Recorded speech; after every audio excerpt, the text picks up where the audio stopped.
अगर आरोप सही है तो उस इंसान को फांसी होनी चाहिए जिसने इन 3 जिंदगियों को आग के हवाले कर दिया। अगर आरोप सही है तो ये समाज खामोश क्यों है? क्यों नहीं आग लगा देता इस घर को जिसने इन मासूमों की चीखों को सुनकर अनसुना कर दिया? अगर आरोप सही है तो ये लोग गला क्यों नहीं घोट देते उस दरिंदे का जिसने इन 3 लोगों की मौत का तांडव खेला?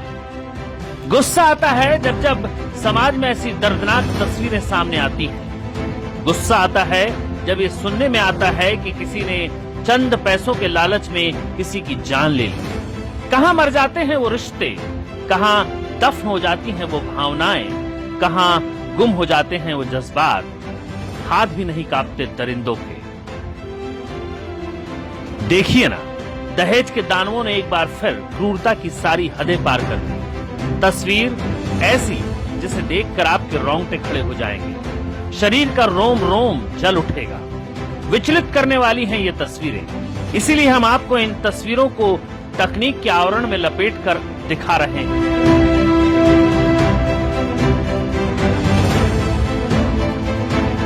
प्राणपुर के रोशना ओपी क्षेत्र के लाभा गांव के वार्ड संख्या 7 में उस वक्त कोहराम मच गया जब ये सुनने में आया कि एक दरिंदे पति ने पत्नी और अपनी 2 बेटियों को केरोसिन तेल छिड़क कर जिंदा जला दिया, वो भी दहेज के लिए।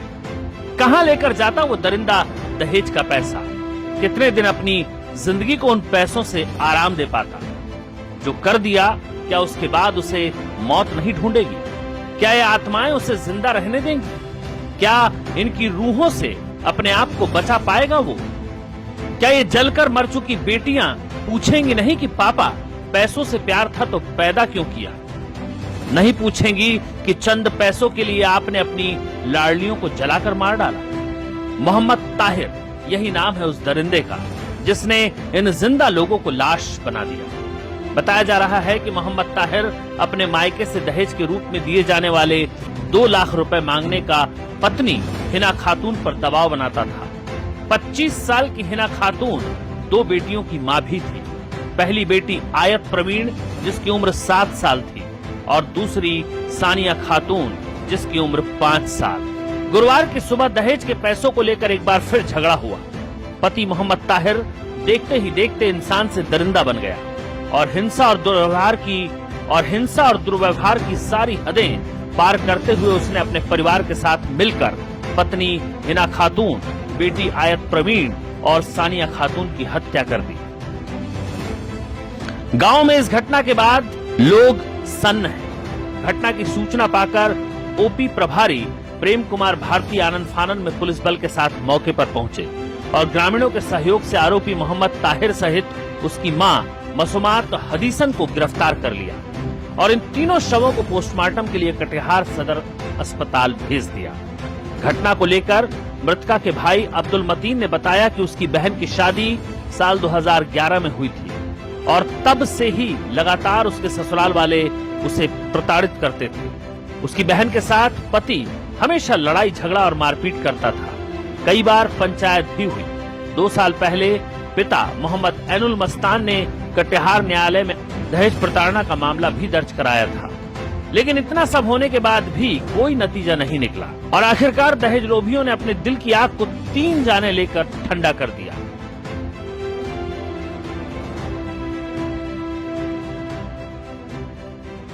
रातों को मारे थे बोल दे दूसरा आदमी भेजलिए तो गेले मत के कहाँ मारे सर पूछे थे कल्लो मारे थे कैसे मारी धर हाथ गदरंग कर दिल के तवजरल के ये से तुम्हारा गांव की एक लड़की की शादी हुई थी लाभा में, जिसका कई बार हम लोग ने पूर्व में भी पंचायती की थी और लगातार समाज से गुहार भी किए थे इस लड़का को सुधारा जाए। और इनके द्वारा जो है शादी के कुछ दिनों के बाद से ही प्रताड़ना शुरू हो गई थी और बार बार जो है लड़की से बाप से दहेज की मांग की जा रही थी। पंचायत में भी मामला को सुलझाया गया था कई बार? नहीं, कई बार मामला को सुलझाया गया था। समाज के द्वारा इसका विदागी भी यहाँ पर दिया गया था और इस बार भी जो है लॉकडाउन से पहले जो है न्यायालय में एक आवेदन दी गई थी जिस पर लॉकडाउन की वजह से कोई कार्रवाई नहीं हो सकी। उसी मामले में जो है लड़की के ऊपर दबाव बनाया कि तुम अपने बाप से 5 लाख रुपया का डिमांड करो, 2 लाख रुपये का डिमांड करो। बार बार इस तरह का डिमांड उससे किया जाता था और अंत उस लड़की को लाया गया, उसके जीजाजी के द्वारा सारा रिस्क लिया गया कि इसके बाद अब कोई गलती नहीं होगी। और अंत कल से ही उसको मारपीट की जा रही थी। अंत सुबह हम लोगों को खबर मिली, उसको जो है पहले गला दबाकर मारा गया, बाद में उसको छत पर ले जा करके उसको और उसके 2 बच्चे को जला दिया गया। मामले में एसडीपीओ अमरकांत झा ने बताया कि महिला सहित 2 बच्चों की हत्या कर जला देने का लिखित आवेदन मृतका के भाई के द्वारा दर्ज कराया गया है। 2 लोगों की गिरफ्तारी के बाद बाकी की गिरफ्तारी भी जल्द ही की जाएगी और दोषियों के खिलाफ कड़ी से कड़ी कार्रवाई की जाएगी। लेकिन इस गुनाह की सजा सिर्फ गिरफ्तारी नहीं, फांसी है। इस मामले में पुलिस और प्रशासन को इतना कठोर संदेश देना चाहिए कि दोबारा कोई मोहम्मद ताहिर, हिना खातून जैसी बीवी को और 2 बेटियों को दहेज के लिए जिंदा जलाना तो दूर, हाथ उठाने की भी ना सोच सके।